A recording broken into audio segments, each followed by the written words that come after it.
नमस्कार, market radar में आपका स्वागत है। आपके साथ मैं हूं मानसी दवे और बुलेटिन की शुरुआत सीधा बाजार की 5 बड़ी बातों के साथ कर लेते हैं। फिलहाल बाजार दायरे में ट्रेड करता हुआ दिख रहा है। निफ्टी करीब 50 अंक बढ़कर 15,200 के ऊपर है। हम देख रहे थे कि दिन की शुरुआत के बाद बाजार में अच्छी तेजी आई, लेकिन इस घंटे फिलहाल एक रेंज है जिसमें कामकाज देखने को मिल रहा है।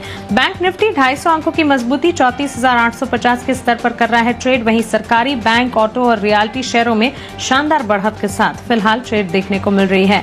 बिकवाली का दबाव कहां से आ रहा है? एफएमसीजी और मेटल शेयरों में लाल निशान के साथ फिलहाल बिकवाली का दबाव आप देखेंगे। इन दोनों सेक्टर्स को अगर छोड़ दीजिएगा, तमाम सेक्टर्स में अब भी पॉजिटिव मोमेंटम जो है वो कायम है। डाउ फ्यूचर्स 150 अंकों का उछाल दिखाते हुए 34,300 के पास फिलहाल कर रहे हैं ट्रेड। ऐसे में चलिए आगे बढ़ते हैं और सवाल जवाब का सिलसिला स्टॉक्स और कौन सी खबरों में शेयर्स हैं उनके ऊपर एक्सपर्ट की राय क्या है जान लेते हैं। हमारे साथ मार्केट रडार में बाजार में स्ट्रैटेजी और एक्शन वाले शेयरों पर बातचीत करने के लिए एलकेपी सिक्योरिटीज के रोहित सिंगरे अब जुड़ गए हैं। रोहित, गुड आफ्टरनून, स्वागत है आपका जी बिजनेस पर। सबसे पहले इंडेक्स पर ही आपका नजरिया हम जानना चाहेंगे। एक तो ये हफ्ता मंथली एक्सपायरी का है, इस बीच आज के सत्र में शुरुआत अच्छी हुई, अब एक रेंज में ट्रेड देखने को मिल रहा है। आज का बचा हुआ ट्रेडिंग सेशन आप कैसा देख रहे हैं? Good afternoon Mansi. देखिए, स्ट्रक्चर काफी पॉजिटिव है। दोनों इंडेक्सेस के अंदर काफी नीट और क्लीन ब्रेकआउट हम लोग को लास्ट वीक में देखने को मिले हैं, स्पेसिफिकली फ्राइडे सेशन में। तो मुझे लग रहा है कि जो पोजिशनल स्ट्रक्चर है वो पॉजिटिव है। तो कहीं ना कहीं कोई भी डिप आती है आपको खरीदारी करके चलना ही चाहिए। अगर मैं निफ्टी की बात करूँ तो स्ट्रॉन्ग सपोर्ट जो है वो 15,115,000 के करीब करीब है। तो मुझे लग रहा है कि कोई भी डिप अगर आता है तो 15,100 के करीब करीब आपको बाय करने की रिकमेंडेशन रहेगी। मुझे लग रहा है कि एक बार हम लोग फ्रेश हाई की तरफ टच करते हुए देखेंगे। तो जो मेरे ब्रॉडर टारगेट जो है 15,400 15,430 के रहेंगे। तो स्ट्रक्चर काफी पॉजिटिव है मानसी। निफ्टी के अंदर स्पेसिफिकली निफ्टी बैंक के अंदर भी मुझे लग रहा है कि एक बार 35,000 के ऊपर जब निफ्टी बैंक निकलेगा तो यहाँ से काफी अच्छा ट्रैक्शन हम लोग को देखने को मिलेगा। काफी नीट और क्लीन ब्रेकआउट यहाँ पर भी हम लोग को फ्राइडे के सेशन में देखने को मिले थे। तो कोई भी डीप आती है 34,500 के करीब करीब बिल्कुल बाय करने की सलाह रहेगी। एग्जिस्टिंग लॉन्ग्स दोनों इंडेक्सेस के अंदर बिल्कुल होल्ड करने की सलाह है। मुझे लग रहा है कि एक बार हम लोग फ्रेश हाई की तरफ वापस मूव करते हुए देखेंगे जल्दी 2 से 4 सेशंस के अंदर। ठीक है, फ्रेश हाइज की तरफ मूव करते हुए 2 से 4 सेशंस में जरूर देखने को मिलेंगे। फिलहाल एक रेंज में कामकाज जब भी हम देख रहे हैं, लेकिन चलिए नतीजों का सीजन जारी है और आज ग्रासिम के नतीजे आने वाले हैं। कैसे रह सकते हैं ग्रासिम के नतीजे, बताने के लिए आशीष चतुर्वेदी हमारे साथ जुड़ गए हैं। आशीष, गुड आफ्टरनून, बताएं क्या उम्मीद लगाएं ग्रासिम के नंबर्स से? Good afternoon Mansi. देखिए, अच्छे नतीजे देखने को मिलेंगे। पिछले साल के मुकाबले अगर आप देखें तो कंपनी का जो मुनाफा है इसमें 28% की ग्रोथ देखने को मिलेगी। करीब 456 करोड़ के आसपास का जो है स्टैंडअलोन मुनाफे का आंकड़ा हम एक्सपेक्ट कर रहे हैं। और मार्जिन भी देखिए, क्योंकि इनकी जो लागत खर्च है इसमें कटौती हुई है, थोड़ा सा कमी आई है। इसके चलते मार्जिन पिछले साल 9% से बढ़कर करीब करीब आप समझ लीजिए कि 19% के आसपास के जो मार्जिन है वो बाजार एक्सपेक्ट कर रहा है। और कामकाजी मुनाफा जो है यानी एबिटा यहाँ पर 111% का बढ़िया उछाल देखने को मिलेगा। 394 करोड़ से बढ़कर 833 करोड़। लेकिन टॉप लाइन यहाँ पर देखिए ज्यादा उत्साह नहीं है, केवल 3% का एक्सपांशन है। 4,437 करोड़ का आंकड़ा देखने को मिलेगा, क्योंकि देश में कंस्ट्रक्शन एक्टिविटी फिर से शुरू होगी। इसके चलते जो सीमेंट की मांग है और वीएसएफ वॉल्यूम्स है यहाँ पर दोनों में अगर आप देखें तो काफी बढ़िया एक इंप्रूवमेंट देखने को मिला है। लेकिन आंकड़ों के हिसाब से अगर आप देखें तो अच्छे नतीजे आएंगे। ठीक है, तो आंकड़ों के हिसाब से नंबर्स अच्छे आते हुए दिख सकते हैं। आशीष, शुक्रिया ये नतीजों पर रिव्यू हमें बताने के लिए। और नंबर्स अच्छे सीमेंट स्पेस में हम देख रहे हैं, लगातार नतीजे जो है उनका ट्रेंड अच्छे नतीजों का ही देखने को मिल रहा है। एक बार रोहित आप अपनी राय दीजिए सेक्टर पर और साथ ही ऑफ कोर्स नतीजों से पहले स्टॉक पर आपका रिव्यू क्या है ग्रासिम? मान से देखिए, सेक्टर काफी अच्छा मूविंग है, बजिंग स्पेस रहा है। मुझे लग रहा है कि पूरा सेक्टर पर्टिकुलरली अगर मैं ग्रासिम की बात करूं तो देखिए स्ट्रक्चर यहाँ पर अभी भी पॉजिटिव है। जब तक ये स्टॉक 1350 के ऊपर ट्रेड कर रहा है इसके अंदर मुझे लग रहा है कि एक पॉजिटिव स्ट्रक्चर बना हुआ है। अगर किसी के पास में है, किसी ने रिजल्ट्स की पहले ट्रेडिंग करने के लिए सोचा है, तो मुझे लग रहा है कि उनको 1350 का आपको एक ट्रेडिंग स्टॉप लॉस या ओवरऑल स्टॉप लॉस मेंटेन करके चलना चाहिए। और 1350 के ऊपर अगर सस्टेन करता है ग्रासिम तो मुझे लग रहा है कि एक बार 1450 तक के टारगेट हम लोग को ग्रासिम के अंदर देखने को मिल सकते हैं। तो एक बने रहना चाहिए स्टॉक के अंदर। एग्जिस्टिंग लॉन्ग्स को होल्ड करने की सलाह है। अगर किसी को फ्रेश खरीदना भी है तो 13.5 के स्टॉप लॉस 1350 के स्टॉप लॉस से बिल्कुल बाय करके चल सकते हैं। 1450 मेरा ओवरऑल टारगेट रहेगा मानसी।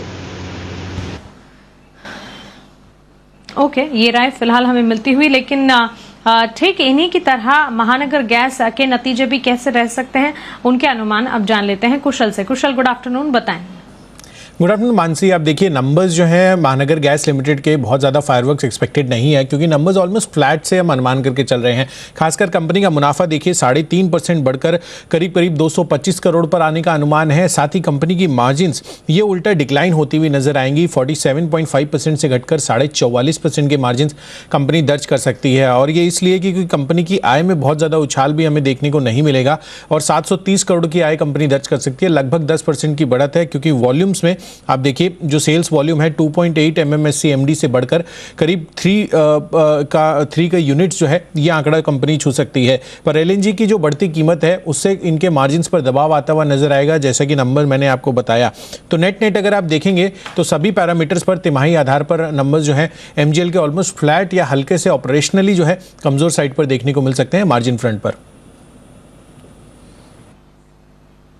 ठीक है, यहाँ पर कमजोरी की तरफ ज्यादा नतीजे आते हुए दिख सकते हैं, तो फ्लैट देखने को मिलेंगे MGL। एक बार आपकी राय जानना चाहेंगे करंट लेवल्स को देखते हुए। रोहित क्या राय देंगे MGL पर? मानसी देखिए, अगर स्ट्रक्चर की बात करें तो एक साइडवेज स्ट्रक्चर में जो है स्टॉक मूव कर रहा है, ऊपर की तरफ 1180 और नीचे की तरफ 1130 एक जो ये एक लेवल्स के अंदर ट्रेड कर रहा है। तो मुझे लग रहा है कि कोई क्लियर कट स्ट्रक्चर यहाँ पर है नहीं अभी, और कोई बाइंग के भी इंडिकेशन ज्यादा कुछ है नहीं। तो मुझे लग रहा है कि अवॉइड करके चलना ज्यादा बेटर रहेगा। फ्रेश लॉन्ग करने की सलाह नहीं है, बट अगर किसी के पास में है तो 1130 का आप एक ट्रेलिंग स्टॉप लॉस है, 1125 का एक ट्रेलिंग स्टॉप लॉस आप लगा ले। और मुझे लग रहा है कि ऊपर की तरफ वापस एक बार 1180 1200 की तरफ प्रॉफिट बुकिंग के टारगेट्स रहेंगे। 1200 रुपए के ऊपर फ्रेश ब्रेकआउट देखने को मिलेगा, बट फ्रेश लॉन्ग्स की सलाह अभी नहीं है फिलहाल। ठीक है, फिलहाल फ्रेश लॉन्ग्स की सलाह नहीं है, अगर एग्जिस्टिंग पोजीशन इंटैक्ट रखा जा सकता है। ये राय आपके लिए।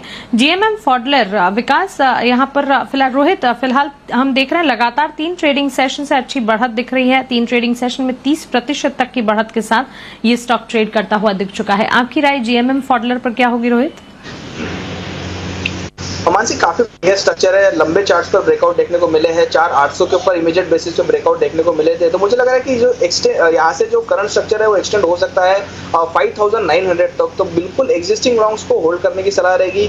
आपको अगर ट्रेलिंग स्टॉप लॉस अगर चाहिए तो मुझे लग रहा है कि 5100 रुपए काफी बढ़िया ट्रेलिंग स्टॉप लॉस एक बन सकता है GMM फॉडलर के अंदर। और मुझे लग रहा है कि एक बार वापस ऊपर की तरफ 5800 6000 तक के लेवल हम लोग को देखने को मिल सकते हैं। एग्जिस्टिंग लॉन्ग्स को बिल्कुल होल्ड करने की सलाह रहेगी। फ्रेश लॉन्ग मुझे लग रहा है कि डिप का इंतजार करना चाहिए। फ्रेश लॉन्ग थोड़ा अवॉइड कीजिए, एग्जिस्टिंग लॉन्ग्स कंप्लीटली होल्ड कीजिए। ठीक है, तो ये राय फिलहाल हमें GMM फॉडलर पर मिल रही है। लेकिन मेटल स्पेस में आज हलचल देखने को मिल रही है। क्या खबर है जिसके चलते मेटल स्पेस खबरों में है, जान लेते हैं आशीष से। आशीष बताएं क्या खबर निकल कर आ रही है मेटल सेक्टर पर? मानसी देखिए, मेटल सेक्टर में तेज उतार चढ़ाव देखा जा रहा है। लगातार खबरों का फ्लो यहाँ पर बना हुआ है। दरअसल अगर आप देखें तो हम लंबे समय से एक बात कर रहे थे कि मेटल सेक्टर में एक सुपर साइकिल की शुरुआत हो गई है। हालांकि इस सुपर साइकिल में अगर आप देखें तो लगातार जो है स्पीड ब्रेकर आते जा रहे हैं। अब जो खबरें आ रही है दरअसल देखिए चाइना से आते हुए दिख रही है। 2 दिन पहले जो प्रधानमंत्री है उन्होंने कमोडिटी कीमतों में जो इन्फ्लेशन आ रहा है उसको लेकर थोड़ी सी चिंता जताई। और इससे पहले भी अगर आप देखें तो कुछ ऐसे बयान आते हुए दिखे हैं। थोड़े दिन पहले ऐसा भी हुआ था कि उन्होंने जो NMDC माफ कीजिएगा जो आयरन ओर के फ्यूचर्स हैं उसके ऊपर कुछ ना कुछ रिस्ट्रिक्शंस लगाई, पोजीशन लिमिट आपको रोकना चाहेंगे। और रैमको सीमेंट के नतीजे आते हुए दिख रहे हैं। यहाँ पर मुनाफा जो है 214 करोड़ पर कंपनी का आता हुआ दिख रहा है। 250 करोड़ का अनुमान हम लगाकर चल रहे थे। तिमाही नतीजे रैमको सीमेंट के फिलहाल आते हुए दिख रहे हैं। मुनाफा अनुमान से कमजोरी की तरफ आता हुआ दिख रहा है और क्लियर कट इम्पैक्ट है इसका, जो कि फिलहाल हम देख रहे हैं रैमको सीमेंट के स्टॉक प्राइस में भी पड़ता हुआ दिख रहा है। गिरावट के साथ बिकवाली का दबाव यहाँ पर स्टॉक प्राइस में फिलहाल बनता हुआ आप देख रहे हैं। 214 करोड़ का मुनाफा यहाँ पर पोस्ट होता हुआ कंपनी ने देखा है, जबकि अनुमान हम लगाकर चल रहे थे 250 करोड़ का। जिस तरह से सीमेंट स्पेस में नतीजे आते हुए दिख रहे हैं, रैमको सीमेंट पहली कंपनी है जहां पर नतीजे जो हैं थोड़ी सी कमजोरी की तरफ आते हुए दिख रहे हैं। अन्य आंकड़े अभी हमारे सामने आने बाकी। 1620 करोड़ की आय कंपनी ने पोस्ट की है। आय 1642 करोड़ की आने का अनुमान हम लगाकर चल रहे थे, तो अनुमान से कमजोर आय का आंकड़ा भी आता हुआ देखने को मिल रहा है। मुनाफा जो है अनुमान से कम है, आय भी अनुमान से कम आती हुई दिख रही है। क्लियर कट देखने को मिल रहा है एक इम्पैक्ट रैमको सीमेंट, ये जो कमजोर नतीजे हैं उनका स्टॉक प्राइस में गिरावट के साथ फिलहाल ट्रेड हम देख रहे हैं। लाल निशान के साथ करीब 1.5% की गिरावट स्टॉक में देखी जा रही है। रैमको सीमेंट मांग में सुधार का अनुमान जरूर लगाकर चल रहे थे, जिसका असर एक बार नतीजों पर पड़ता दिखना था, लेकिन फिलहाल जो आंकड़े आते हुए दिख रहे हैं इसके चलते सीधे तौर पर ये कह सकते हैं कि अनुमान से कमजोर नतीजे आते हुए दिखे हैं। 969 के लेवल्स पर फिलहाल रैमको सीमेंट में कामकाज पड़ता हुआ दिख रहा है। इसके अलावा पूर्वी और दक्षिण भारत में मांग की स्थिति क्या है, इस पर हमारी नजर रहेगी, क्योंकि पूर्वी और दक्षिण भारत में कंपनी का ज्यादातर कामकाज है। यहाँ मांग किन लेवल्स पर आती हुई दिख रही है और इसका असर किस तरह पड़ रहा है, ये जानना काफी इंपॉर्टेंट हो जाता है। कंपनी की आय का आंकड़ा हमारे सामने है, साथ ही कंपनी के मुनाफे का आंकड़ा 1390 करोड़ से कंपनी की आय जो है 1631 करोड़ पर जाती हुई फिलहाल देखने को मिल रही है, जो कि अनुमान से कमजोर है। स्टैंड अलोन बेसिस पर ये नतीजे हम आपको बता रहे हैं। इसके अलावा काफी सारे प्रोजेक्ट्स हैं इनके जिन पर नजर रखनी होगी। मैनेजमेंट कमेंट्री इन प्रोजेक्ट्स पर क्या निकल कर आती है, इस पर हमें नजर रखनी है। ग्रोथ आउटलुक, मांग और वॉल्यूम की स्थिति क्या निकल कर आ रही है, इस पर हमारा फोकस है। मुनाफे का आंकड़ा अनुमान से कमजोर, आय का आंकड़ा अनुमान से कमजोर, साथ ही इनके कुरनूल के ग्रीन फील्ड कैपेसिटी के ऑपरेशन पर जो कि FY22 तक खत्म होने की उम्मीद है, क्या मैनेजमेंट कमेंट्री में निकल कर आता है, इस पर हमारा फोकस रहेगा। वहीं मांग और वॉल्यूम की स्थिति और ग्रोथ आउटलुक पर भी खास तौर से नजर रखनी होगी। On the face of it नतीजे जो है अनुमान से कमजोर आते हुए दिखे। अन्य आय का आंकड़ा आपकी टीवी स्क्रीन पर आप देख पा रहे हैं, करीब 10 करोड़ कंपनी की अन्य आय आती हुई दिख रही है। एक बार क्विकली एक्सपर्ट से हम जान लेते हैं रैमको सीमेंट के नतीजों पर उनकी राय क्या है। 963 के लेवल्स पर रोहित, रैमको सीमेंट स्पेस में शायद ये पहला स्टॉक है जो कि नतीजे जारी कर रहा है, अनुमान से कमजोर है नतीजे। बिल्कुल मानसी, देखिए इसमें जो स्ट्रॉन्ग हर्डल था 1010 1015, वहां से हम लोग को एक प्रॉफिट बुकिंग देखने को मिल रहा है कंटिन्यू बेसिस पे। तो मुझे लग रहा है कि longs as of now avoid करके चलना चाहिए। मैं थोड़ा ज्यादा अवॉइड करूंगा, बिकॉज 1015 के ऊपर जब स्टॉक निकलेगा तो मुझे लग रहा है कि काफी अच्छा लेवल ब्रेक करेगा, वहां पर मेरा कॉन्फिडेंस ज्यादा रहेगा लॉन्ग में। बट मुझे लग रहा है कि एक बार करंट लेवल्स पर आपको लॉन्ग्स अवॉइड करके चलना चाहिए। अगर किसी के पास में लॉन्ग्स है भी तो मुझे लग रहा है कि आप एक बार प्रॉफिट बुक कर लीजिए। मुझे लग रहा है कि यहाँ से इसके अंदर एक हेड एंड शोल्डर पैटर्न का जो है फॉर्मेशन तैयार हो रहा है और उसका जो ब्रेकडाउन है हम लोग को 930 के नीचे देखने को मिलेगा। तो फ्रेश लॉन्ग 1020 के ऊपर करंट लेवल्स पर बिल्कुल भी लॉन्ग्स करने की सलाह नहीं है। अब थोड़ा बहुत अगर आप शॉर्ट करना चाहते हैं तो शॉर्ट करके चल सकते हैं, बट 1000 रुपए का आपका स्टॉप लॉस रहेगा। 1020 will be a very good buying zone. ठीक है, 1020 यहाँ पर बाइंग जोन्स भी हमें पता चले। और रैमको सीमेंट फिलहाल कामकाजी मुनाफे का आंकड़ा आता हुआ दिखा है। ऑफकोर्स नतीजे पिछले साल के मुकाबले अच्छे हैं, लेकिन अनुमान जो बनाकर हम चल रहे थे उससे कमजोरी की तरफ आते हुए दिखे। मुनाफा 214 करोड़, वहीं 1620 करोड़ की आय और 271 करोड़ से 449 करोड़ पर कंपनी का जो यहाँ पर कामकाजी मुनाफे का ट्रेंड है उसका आंकड़ा आता हुआ दिखा है। यहाँ पर 449 करोड़ पर कंपनी की एबिडा कामकाजी मुनाफा देखने को मिले हैं। चलिए आगे बढ़ते हैं और दुनिया भर में फिर से अनलॉक के फेज शुरू होते हुए दिख सकते हैं। इस खबर का असर कहां कहां पड़ रहा है विस्तार से जान लेते हैं कुशल गुप्ता से। कुशल बताएं कौन से सेक्टर्स हैं जो कि हमारे रडार पर हैं, अनलॉक फेज शुरू होते हुए ही कहां पर हम तेजी देखेंगे?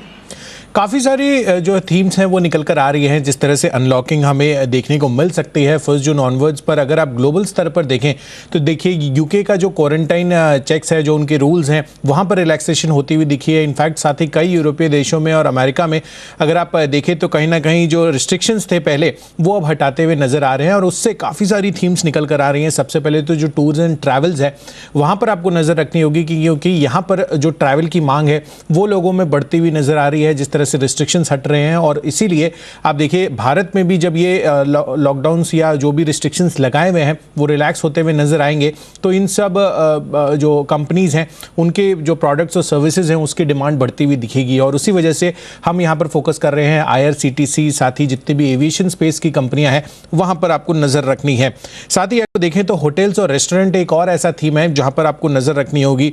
तो जो टूर्स एंड ट्रैवल है उसके साथ साथ आप देखिए जितने भी होटल्स हैं लास्ट वीक ऑनवर्ड जो है यहाँ पर हमें तेज़ी बनती हुई नज़र आ रही थी और कहीं ना कहीं बाजार जो है अब इस चीज़ को फैक्टर इन करता हुआ भी दिख रहा है। आज हमने आपको ओरिएंटल होटल्स के बारे में बताया, 20% का ऊपरी सर्किट वो लगाते हुए दिख रहा है। और यहाँ पर एक और इंटरेस्टिंग आंकड़ा भी है, पोर्तुगल में जो लार्जेस्ट होटल चेन है पेस्टाना कर वहाँ पर मैं ये आर्टिकल्स पढ़ रहा था और उसमें जो ट्रैवल पोर्टल्स की बुकिंग है उसमें ऑलमोस्ट 500% तक का उछाल हमें देखने को मिल चुका है। तो कहीं ना कहीं यहाँ पर जितने भी ट्रैवलर्स हैं उनकी तरफ से होटल होटल बुकिंग जो है काफ़ी ज़्यादा सामने आ रही हैं। साथ ही रेस्टोरेंट्स भी जो हैं जुड़े हुए, चाहे स्पेशलिटी रेस्टोरेंट हो, बाकी जितने भी रेस्टोरेंट्स हैं मॉल्स वगैरह में, वहाँ पर भी आपको अच्छा एक्शन देखने को मिल सकता है। इसके अलावा मॉल्स में आपको रिटेल स्टोर्स भी देखने को मिलते हैं और रिटेल स्पेस जो है यहाँ पर भी अच्छी फोकस और ग्रोथ एरियाज बन रहे हैं। इनफैक्ट अप्रैल महीने में जो यूके की रिटेल बिक्री है वो जो एनालिस्ट अनुमान करके चल रहे थे करीब 4.5% का, उसके मुकाबले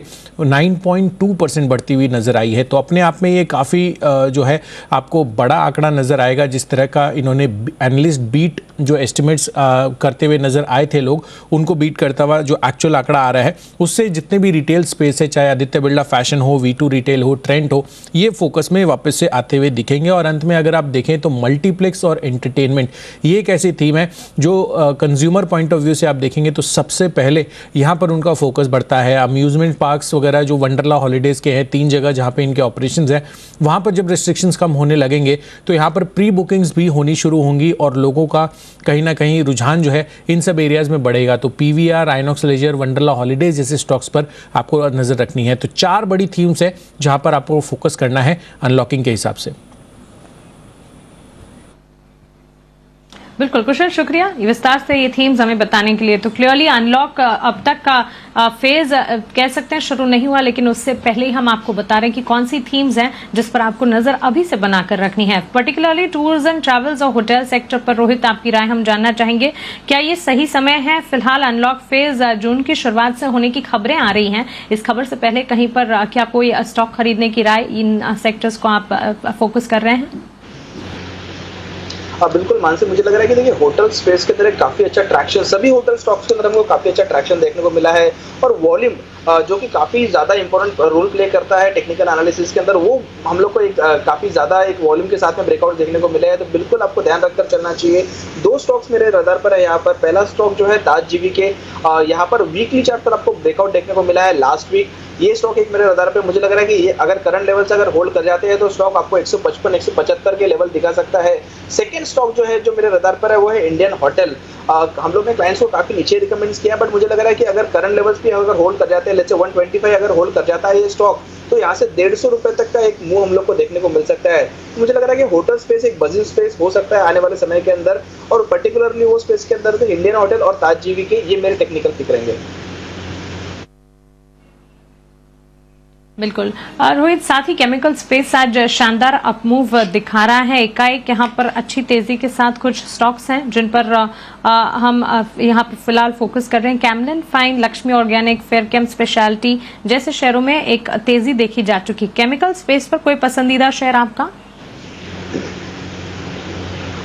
मानसी देखिए, कैमलिन फाइनेंस काफी बढ़िया रेटेस्टिक दिखाने के बाद में ऊपर की तरफ हम लोग मुंह देख रहे हैं। वॉल्यूम भी काफी बढ़िया है। तो मुझे लग रहा है कि कैमलिन फाइनेंस पे आपको बिल्कुल ध्यान रखकर चलना चाहिए। जब तक ये स्टॉक इमीडिएट बेसिस पे 165 के ऊपर ट्रेड कर रहा है, मुझे लग रहा है कि एक बार 185-190 के लेवल यहाँ पर आपको देखने को मिल सकते हैं। तो कैमलिन फाइनेंस एक बिल्कुल करंट लेवल्स पर बाय रहेगा। 165 का स्टॉप लॉस, 190 के मेरे ओवरऑल टारगेट रहेंगे कैमलिन फाइनेंस के अंदर। बिल्कुल रोहित, अब बुलेटिन खत्म करने से पहले आज के लिए आपके रिकमेंडेशन क्या होंगे वो जानना चाहेंगे। बिल्कुल मानसी, पहला स्टॉक मेरा रहेगा एक्साइड। यहाँ पर रिसेंटली ब्रेकआउट देखने को मिला है हम लोग को। इनवर्स हेड एंड शोल्डर के अंदर से ब्रेकआउट देखने को मिला है 190 अबाउ। तो मुझे लग रहा है कि जब तक ये स्टॉक इमीडिएट बेसिस पे 188 और 187 के ऊपर ट्रेड कर रहा है, जो कि मेरा स्टॉप लॉस रहेगा, मुझे लग रहा है कि यहाँ से आपको 200-205 रुपए तक का मूव देखने को मिल सकता है। तो एक्साइड इंडस्ट्रीज मेरा पहला पिक रहेगा। सेकंड जो रहेगा वो रहेगा IOC। काफी बढ़िया रिटेस्ट होने के बाद में आज एक बुलिश कैंडल फॉर्म हुई है। वॉल्यूम एक्टिविटी काफी स्ट्रांग है। तो मुझे लग रहा है कि IOC के अंदर भी आपको ध्यान रखकर चलना चाहिए। जब तक ये स्टॉक 104 रुपए के ऊपर ट्रेड कर रहा है, इसमें दमखम है कि 115-120 के लेवल आपको जल्दी ही देखने को मिल सकते हैं। तो जो मेरे पिक रहेंगे वो IOC और एक्साइड इंडस्ट्री रहेगा मानसी। बिल्कुल रोहित, शुक्रिया ये जानकारी के लिए, सवालों के जवाब देने के लिए और हमारे साथ जुड़ने के लिए। चलिए इसी के साथ मार्केट रडार को तो हम यही समेट रहे हैं, लेकिन बाजार में उतार चढ़ाव आज काफी देखने को मिल रहे हैं। हर लेवल पर स्ट्रैटेजी समझना, बाजार की चाल को समझना आपके लिए काफी इंपॉर्टेंट है। अगली पेशकश फाइनल ट्रेड चंद मिनटों में आपके लिए लेकर आ रहे हैं। आप बने रहें जी बिजनेस के साथ। नमस्कार।